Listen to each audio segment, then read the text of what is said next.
여기 있는 이 라이터가 정말 좋습니다. 와, 이건 뭐 어디서 구할 수가 없어요. 이거 솔직히 말해서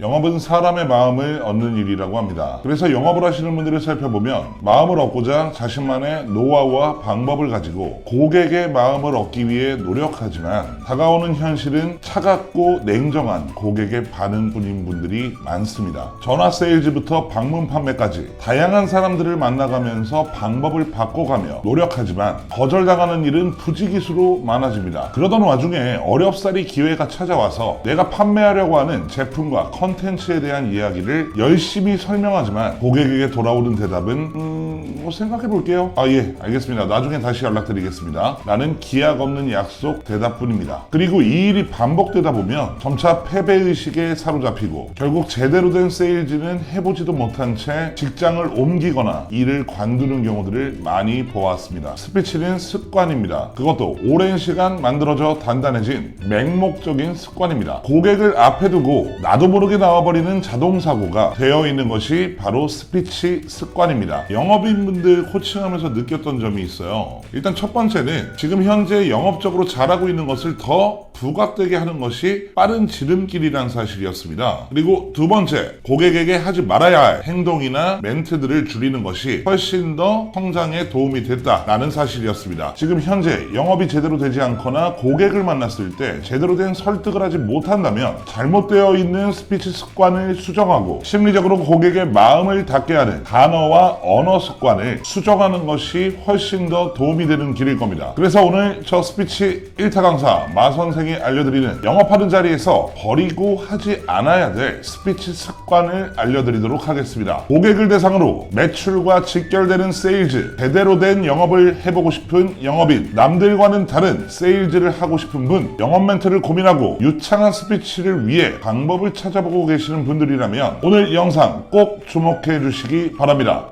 첫 번째는 제가 말씀드리는 부분은 이것입니다 라는 멘트를 하지 마세요.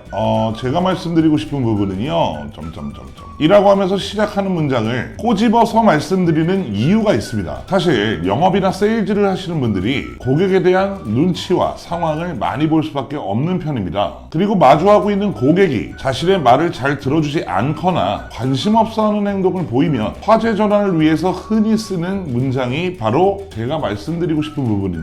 라고 시작하는 문장입니다. 쓰지 않아도 좋다 라고 얘기하는 이유는요, 영업적으로 상대하는 고객들의 대부분은 나에게 영업을 하는 사람들의 니즈에는 전혀 관심이 없기 때문입니다. 영업 세일즈의 핵심적인 부분은 응대하는 고객에게 맞춰야만 합니다. 현재 응대하고 있는 고객이 반응이 없다는 이유로 고객이 관심이 없다고 혼자 판단을 하면서 사실 제가 드리고 싶은 말씀은요 라고 시작한다면 고객은 이야기를 듣던 도중에 또다시 이야기가 제자리 걸음되는 느낌이 들 수도 있고요, 내가 원하지도 않는 이야기를 왜 또 시작하나 라는 마음이 들 수도 있습니다. 이런 불편한 생각들이 계속해서 이어지다 보면 고객은 자연스럽게 자신의 방어 기제를 꺼내기 시작합니다. 이 방어 기제가 심해지다 보면 매출과 직결될 수 있는 계약이 불발되고 말 겁니다. 그래서 결과적으로는 반응이 없다고 해서 내가 다시 한번 이야기를 재반복하는 제가 말씀드리고 싶은 부분은요 라는 것은 영업 스피치에서는 방해가 될 수 있는 요소이기도 합니다.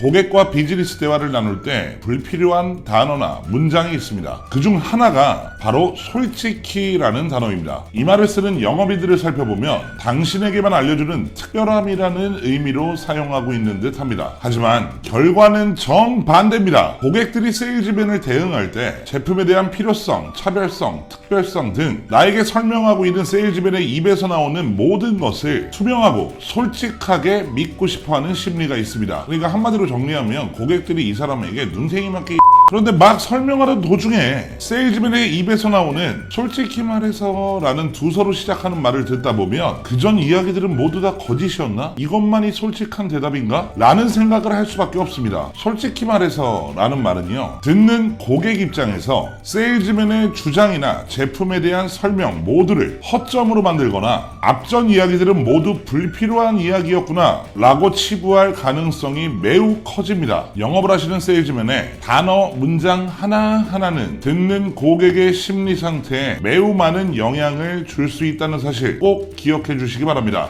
영업일을 시작하게 되면 초창기에 가장 많이 겪는 실수가 있습니다. 그 고객의 부탁에 무조건적인 예스를 외친다는 겁니다. 무조건적인 예스를 외치는 이유에는 정말 여러 가지가 존재하지만 계약과 실적을 위해서는 불가피한 일이기도 합니다. 하지만 고객의 요구에 모든 것을 응하다 보면 여러 문제가 발생할 확률이 굉장히 커지죠. 무조건적인 예스를 외쳤다가 상황들이 여의치 않아 약속을 지키지 못하는 상황들이 하나둘씩 발생하다 보면 당연히 고객은 실망하게 될 거고요. 그 실망감은 주위 사람들에게까지 이어져 당신의 계약에 문제가 또다시 발생할 확률이 높아지게 되겠죠. 계약을 위한 순간 때문에 무조건적인 예스가 독이 되는 셈입니다. 사람과 사람이 만나 설득을 할 때 변하지 않는 원칙이 존재합니다. 그것은 바로 상호성입니다. 상호성은 간단하게 정리하면 주는 것이 있다면 오는 것이 있어야 한다 라는 말로 정리할 수 있습니다. 상호성의 법칙의 전제에는요, 무조건이라는 말은 존재하지 않습니다. 일방적으로 받기만 하는 계약은 상호성의 법칙에 어긋납니다. 고객들도 영업인에게 본인이 부탁하는 요구가 무리하다는 것쯤은 알고 있습니다. 세일즈맨들은 슈퍼맨이 아닙니다. 위험성이 큰 무조건적인 예스보다는 확실하게 한계를 인정하고 안 되는 건 정확하게 안 된다는 모습을 보여주는 것이야말로 계약을 준비하는 고객의 입장에서는 더욱 매력적인 모습으로 다가갈 수 있습니다. 자신의 부탁을 일부 들어주었지만 분명하고 단호하게 안 되는 것을 알려주는 용기는 계약을 앞둔 고객에게 호감의 요소로 작용한다는 사실 잊지 말아주시기 바랍니다. 세일즈맨이 양보해서 고객의 요구를 일부 들어주었고 고객의 입장에서는 안 되는 것을 정확하게 제시한 세일즈맨을 인정함으로써 서로 간의 상호성의 법칙이 성립되어 더욱 끈끈하고 유대감 있는 비즈니스 모델로 성장할 가능성이 높아질 것입니다.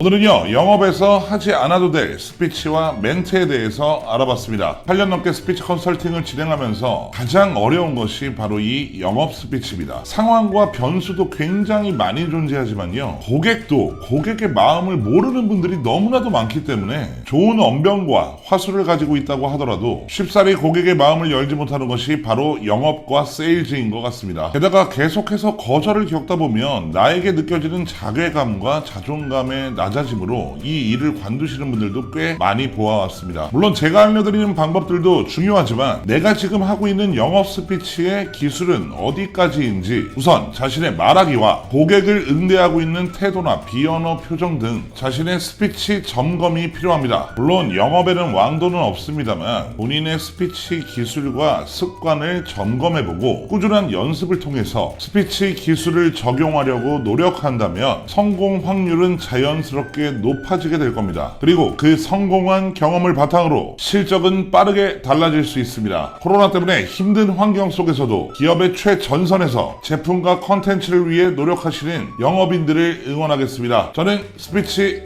1타 강사 마 선생이었습니다. 고맙습니다. 감사합니다.